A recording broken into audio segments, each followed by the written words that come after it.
नमस्कार दोस्तों, स्वागत है आपका स्टडी फॉर सिविल सर्विसेज में। वीडियो को पूरा देखिए। कोई भी आपका फीडबैक है, कोई सजेशन है, तुरंत वीडियो में कमेंट करके जरूर बताइए। अच्छा लगे तो वीडियो लाइक जरूर कर लीजिए और ऐसे वीडियो लगातार फ्री में पाने के लिए चैनल को तुरंत सब्सक्राइब कर लीजिए और बेल आइकन को जरूर टैप कर लीजिए ताकि आगे भी सारे वीडियो आपको मिलते रहे। यूट्यूब में फॉलो करते हैं तो प्लीज ये वाला फ्री टेलीग्राम चैनल जरूर ज्वाइन कर लीजिएगा। सारे नोटिफिकेशन, सारे अपडेट यहीं पे आते हैं, ध्यान रखिएगा। स्टडी फॉर सिविल सर्विसेज का कोई भी पेड ग्रुप अगर आपको ज्वाइन करना है तो सिर्फ 856480569066089752386445 यही नंबर है हमारे, सिर्फ जहां पे कॉल या व्हाट्सएप कर सकते हैं। इंस्टाग्राम पे हमारा पेज जरूर फॉलो कर लीजिएगा, studyforcivil.services है। ट्विटर पे हमको जरूर फॉलो कर लीजिएगा, @studyforcivils है। सारे क्वेश्चन अटेम्प्ट करिए और स्कोर अपना तुरंत कमेंट करके बताइए। दोस्तों नमस्कार, स्टडी फॉर सिविल सर्विसेज में आप सभी का स्वागत है। यूपी पीसीएस प्रीलिम्स एग्जामिनेशन 2025 इसकी पेड क्विज हम लोग देख रहे हैं, इसको कंटिन्यू करेंगे। कई सारे वीडियोस ऑलरेडी हो चुके हैं, आपने नहीं देखे अब तक तो प्लीज फॉलो कीजिएगा। काफी इंपॉर्टेंट और एक्सपेक्टेड क्वेश्चंस हैं जो कवर करवाए गए हैं, ठीक है। यहाँ पे दोनों ही भाषाओं हिंदी और इंग्लिश में हम क्वेश्चंस को देखेंगे, जिसमें भी आप कंफर्टेबल हैं उसको फॉलो करेंगे, ठीक है। स्टार्ट करते हैं आज का वीडियो आज के फर्स्ट क्वेश्चन के साथ। हमसे पूछा गया है, देखिए किसी भी जैसे जो डेज हैं, थीम अगर पूछी जाती है तो आप जैसे जब पढ़ रहे हैं तो उसको प्रेफर किया करिए इंग्लिश में पढ़ने के लिए, ठीक है। क्योंकि कई बार हिंदी में ट्रांसलेशन उसका सही से, जैसे सपोज यहाँ पे हम कुछ और बता रहे हैं या आप जिस भी सोर्स से पढ़ रहे हैं वहां पे कुछ और दिया है, एग्जामिनर कुछ और दे देता है, ठीक है। तो कंफ्यूजन की स्थिति बनती है, इसलिए इंग्लिश को देखेंगे। फिर भी यहाँ पे तो ठीक ही लिखा है हिंदी में भी, caring for the soil, measure, monitor and manage. ये थीम है विश्व मृदा दिवस 2024 का। तो ये कब मनाया गया था ये बताना है। तो प्रतिवर्ष जो है FAO food and agricultural organisation जो है ये मनाते हैं इस दिवस को 5 दिसंबर, ठीक। Option D. नेक्स्ट है 14th Asia Oceania meteorological satellite user conference जो है आयोजित की गई थी 2024 दिसंबर में, ठीक है। तो किसने आयोजित किया? तो 4 से 6 दिसंबर के बीच हुई थी न्यू दिल्ली में, इंडिया। Option C. हाल ही में नामीबिया जो कि अफ्रीकन कंट्री है, ठीक है, इसकी पहली महिला राष्ट्रपति कौन बनी है? इंपॉर्टेंट होता है ये, जैसे देखेंगे खास करके अफ्रीकन रीजन में कोई भी पहली बार घटना होती है और स्पेशली अगर वो महिलाओं से संबंधित है तो वो चीजें किसी न किसी एग्जाम में पक्का पूछी जाती है, ठीक है। तो ये जो है नेटुम्बो नंदी है ना, ऑप्शन फर्स्ट। नेक्स्ट है इंडिगो को 2024 एयर हेल्प स्कोर रिपोर्ट में दुनिया की सबसे खराब एयरलाइंस में स्थान दिया गया। इंडिगो जो इंडिया में एयरलाइन है, मतलब कई सालों से देखा जा रहा है सर्विसेज के मामले में इसी तरीके से इनका हाल है। तो 109 देशों की कुल, मतलब 109 एयरलाइंस की रैंकिंग में इंडिगो की रैंकिंग थी 103। वही चीज यहाँ पे पूछी गई है। इसमें से कौन सा देश संयुक्त राष्ट्र के मादक पदार्थ नियंत्रण आयोग के 68वें सत्र की अध्यक्षता करेगा? तो ये यूएन का बेसिकली ड्रग कंट्रोल कमीशन जो है, इसका सेशंस होते हैं ईयर वाइज। तो 68 तो सेशन है वो होस्ट करेंगे 2025 में इंडिया। 2024 का इंदिरा गांधी शांति पुरस्कार किस देश की पूर्व राष्ट्रपति मिशेल बैचलेट को दिया गया? तो जो है साउदर्न अमेरिकन कॉन्टिनेंट में है चिली, यहाँ की पूर्व राष्ट्रपति रही। नेक्स्ट है शम्मी सिल्वा एशियाई क्रिकेट परिषद के अध्यक्ष बने हाल ही में। तो किस देश से संबंधित है ये? तो श्रीलंका। नेक्स्ट है 11 दिसंबर 2024 को स्मार्ट इंडिया हैकाथॉन का कौन सा संस्करण देश भर के 51 केंद्रों पर शुरू किया गया है? बेसिकली स्मार्ट इंडिया हैकाथॉन जो है आयोजित किया जा रहा है कई वर्षों से। तो ये जो है 11 से 15 दिसंबर 2024 के मध्य आयोजित हुआ पूरे इंडिया में 51 सेंटर्स पे। और एडिशन की हम बात करें तो ये 7th एडिशन है स्मार्ट इंडिया हैकाथॉन का।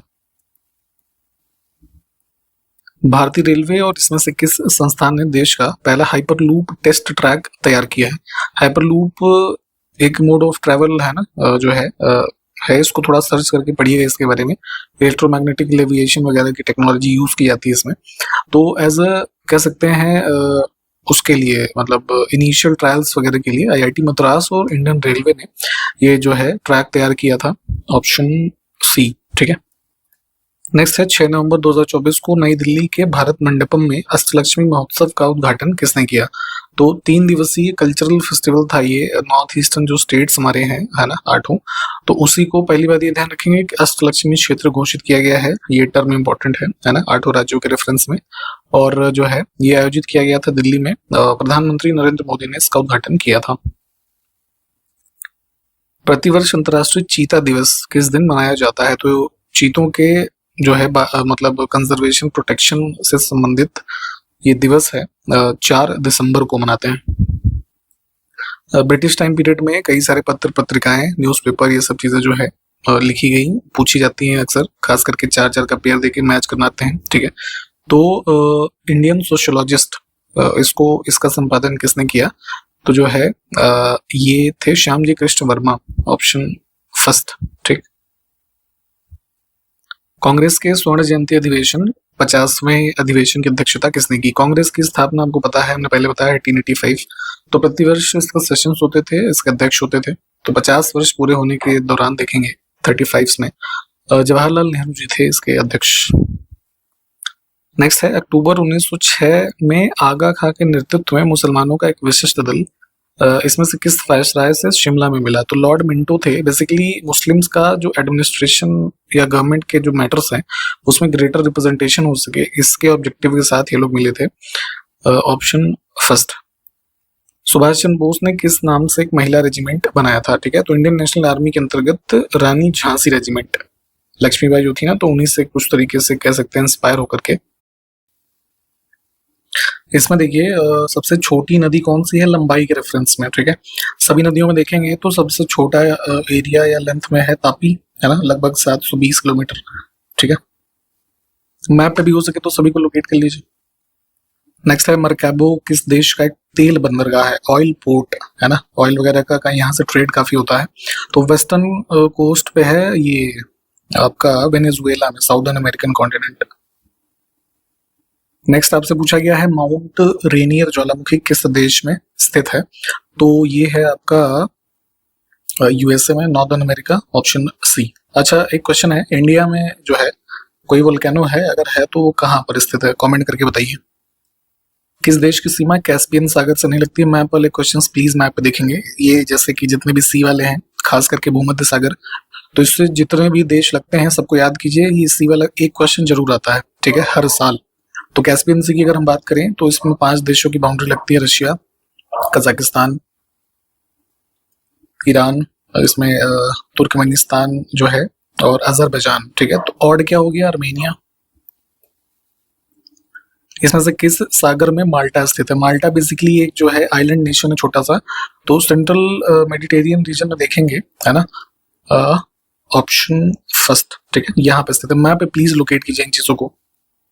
इसमें से कौन सा पदार्थ लेंस बनाने के लिए प्रयुक्त नहीं किया जा सकता? जैसे कि जो हमारे आपके चश्मे अगर हम लगाते हैं तो उसमें देखते हैं ना लेंसेज यूज होते हैं। ठीक है, तो कुछ कुछ में जैसे वाटर का भी यूज है, ग्लास, प्लास्टिक तो यूज ही होते हैं। सॉइल कहाँ से होगा? जैसे इस बार ना एक क्वेश्चन आया है इसमें, यूपीएससी जो प्रीलिम्स एग्जाम होता है 2025, उसमें 3 ऑप्शंस दिए गए थे। सिगरेट जो होती है उसका बड जो लास्ट वाला पार्ट होता है, आपका ग्लास, है ना, यही लेंस की बात की जा रही है, और टायर, तो इसमें किन में प्लास्टिक होता है? ठीक है, तो आपसे भी ये क्वेश्चन है, जरा इसका आंसर बताइए। इसमें से कौन सा ग्रह सबसे छोटा एवं सूर्य से नजदीक है? तो जितने भी ग्रह हैं, है ना, सूर्य से लोकेशन 8 की देख लीजिए, तो सबसे क्लोजेस्ट क्या है? मरकरी। 1959 में राजस्थान के पश्चात किस राज्य ने पंचायती राज व्यवस्था को अपनाया था? तो सबसे पहले जो पंचायती राज इंस्टीट्यूशन इनॉग्रेट हुआ राजस्थान के नागौर जिले से, प्रधानमंत्री जवाहरलाल नेहरू थे तब, इनके द्वारा। इस फैक्ट को याद रखेंगे, क्वेश्चन पूछते हैं। तो सेकंड स्टेट इसके बाद था आंध्र प्रदेश, है ना, अक्टूबर 1959 में। नेक्स्ट है, मरणोपरांत भीमराव अम्बेडकर जी को भारत के सर्वोच्च नागरिक सम्मान भारत रत्न से सम्मानित किया गया, तो ईयर बताना है। इनकी डेथ हुई थी 1956 में, और ये जो भारत रत्न है मिला है 1990 में। निम्नलिखित में से किस यज्ञ में पुरुषों की बलि दी जाती थी? तो वैदिक काल में ये सारे यज्ञ इंपॉर्टेंट थे, अलग अलग पर्पज से किए जाते थे। तो जो है पुरुष मेध यज्ञ जो है ना, ऑप्शन सी। नेक्स्ट है, अध्वर्यु किस वेद का पुरोहित है? जितने भी वेद हैं तो उसमें जो उसके प्रीस्ट होते थे उनका अलग अलग नाम होता था। ठीक है, तो अध्वर्यु की बात करें तो यजुर्वेद से संबंधित रहे है ना, रिचुअल और सैक्रिफाइसेस से संबंधित जो था। नेक्स्ट है, इंडिया विंस फ्रीडम नामक पुस्तक इसमें से किसने लिखी है? मौलाना अबुल कलाम आजाद, है ना, इंडिपेंडेंस के टाइम में भी या उससे पहले भी बहुत सारी पुस्तकें लिखी गई हैं, उनकी लिस्टिंग्स प्लीज देखिए। जो हमारे पेड मेंबर्स होंगे उनको पता है ये चीजें दी गई हैं। यहाँ पे इन्फॉर्मेशन आपको दे देते हैं पेड ग्रुप्स की। आपके एग्जाम में अभी भी अच्छा खासा टाइम है, अक्टूबर में आपका एग्जाम है। आप बिल्कुल स्टार्टिंग से सिलेक्शन तक की तैयारी इंश्योर कर सकते हैं हमारे पेड ग्रुप्स में जुड़ करके। स्टडी मटेरियल के groups, test series, paid quiz या फिर मेंस की प्रिपरेशन भी आप इंटीग्रेटेड करनी चाहते हैं तो इन सब की जानकारी आपको मिलेगी। हमारे 3 मोबाइल नंबर हैं डिस्क्रिप्शन बॉक्स में इस वीडियो के, उस पर कॉल या व्हाट्सएप कर लीजिए। ये चीजें आपको मिल जाएंगी इन्फॉर्मेशन, बहुत ही नॉमिनल फी में आप इनका लाभ ले सकते हैं। नेक्स्ट है वेदों की ओर वापस जाओ या फिर वेदों की ओर लौटो। ये फेमस एक कोट था, इसमें से किसका? तो जो है ये स्वामी दयानंद सरस्वती। नेक्स्ट है राजा कनिष्क के शासनकाल के दौरान उनके दरबारी चिकित्सक का नाम बताना है। तो आयुर्वेद के जो है ज्ञाता थे काफी, चरक, ठीक है, ये इनके कोट से संबंधित है। नेक्स्ट है द्वितीय दिल्ली दरबार लॉर्ड कर्जन ने कब आयोजित किया था? तो अगर लॉर्ड कर्जन का आपको टाइम पीरियड पता है तो थोड़ा आसान हो जाता है आपको। तो 1905 तक देखेंगे जो ये इवेंट्स हैं, उसका एक इम्पोर्टेंट इवेंट है ये 1903 में हुआ था, जनवरी में, ठीक है। ऑब्जेक्टिव क्या था इसका दिल्ली में इसको दरबार को आयोजित करने का? तो जो ये कोरोनेशन होना था किंग एडवर्ड और क्वीन अलेक्जेंड्रा, है ना, इनके ब्रिटिश पावर के एक कह सकते हैं एम्परर और एम्प्रेस के रूप में। नेक्स्ट है सागा दावा किस धर्म का प्रमुख पर्व है? सागा दावा मनाते हैं महायान बुद्धिस्ट लोग, ठीक है, option B. Ancient text Narada Smriti रहा, इसके अनुसार इसमें कुल कितने प्रकार के दासों का वर्णन किया गया है, यानी कि स्लेव्स, ठीक है। तो वैदिक हिस्ट्री के रेफरेंस में वॉर के द्वारा गिफ्ट, है ना, इनहेरिटेंस, पनिशमेंट, इन सभी, या जैसे फीमेल स्लेव्स हो गई, तो ये सब कैटेगरी के 15 प्रकार के लोगों का मेंशन है। एज अ फैक्ट याद रखिए इसको। नेक्स्ट है मंगोल आक्रमणकारी चंगेज खां भारत की उत्तर पश्चिमी सीमा पर इसमें से किसके शासनकाल में आया था? तो जो है देखेंगे दिल्ली सल्तनत में इल्तुतमिश का टाइम पीरियड है, ठीक है, जब इसका इन्वेजन हुआ। दिल्ली का वह प्रथम सुल्तान कौन था जिसने नियमित सिक्के जारी किए तथा दिल्ली को अपने साम्राज्य की राजधानी भी घोषित किया? तो देखेंगे दिल्ली सल्तनत में इल्तुतमिश के टाइम पीरियड से ये चीजें रेगुलर हुई, ऑप्शन बी। इक्ता भूमि हमने पहले भी कई बार डिस्कस किया है, ठीक है। तो किस प्रकार का भूभाग होता था ये? तो जो है सैन्य सेवा के बदले में दिया जाने वाला land for the purpose of further tax collection, ठीक है, ऑप्शन बी को चुनेंगे। जरा कमेंट करके बताइएगा इसको किसने शुरू किया था। नेक्स्ट है मुस्लिम आक्रमणकारियों के विरुद्ध हिंदू शासकों के पतन का मुख्य कारण क्या था? तो देखिए जैसे मुस्लिम इन्वेजन जब से शुरू हुए, आप देखेंगे कि भारत का जो टेरिटरी है उसमें क्षेत्रीय शासक बहुत सारे हुए, अलग अलग राजा, ठीक है। तो होता क्या था कि इनमें आपस में पॉलिटिकल यूनिटी नहीं थी, है ना, तो इस वजह से ये जो इन्वेडर्स थे सफल रहे। निम्नलिखित में से किसने ऐसे सिक्के जारी करने के आदेश दिए जिन पर हिंदू देवी की आकृति अंकित हो? तुर्किश इन्वेडर मोहम्मद गोरी, ठीक है, ऑप्शन सी। पृथ्वीराज को कैद करके अजमेर ले जाया गया जहां उसने मोहम्मद गोरी के अधीनस्थ के रूप में कुछ वर्षों तक शासन किया। तो जो है ये स्टेटमेंट पूछा गया है किससे संबंधित है? तो हसन निजामी, है ना, इस काल के हिस्टोरियन रहे। नेक्स्ट है दिल्ली सल्तनत के काल में बलबन का जब शासन रहा तो उस में विद्रोह करने वाला बंगाल का गवर्नर कौन था? तो जो है बलबन के टाइम पीरियड को देखेंगे, ये मतलब विद्रोह किया था इसने, ये तुगरिल खां, यह था शासक, ऑप्शन फर्स्ट। निम्नलिखित में से किस सुल्तान ने सिक्कों पर उमदत उल निस्वा इसका विरुद्ध धारण किया था? बेसिकली ये जो है कॉइन्स पे मेंशन करवाया था किसने, ये पूछा गया है।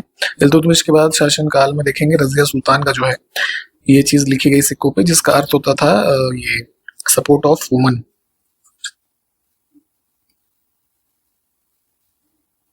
निम्नलिखित सुल्तानों में से कौन सा एक इल्तुतमिश की संतान नहीं था किंतु उसके वंश का अंतिम उत्तराधिकारी था? ठीक है, इसका उत्तर आप हमको कमेंट करके बताइएगा।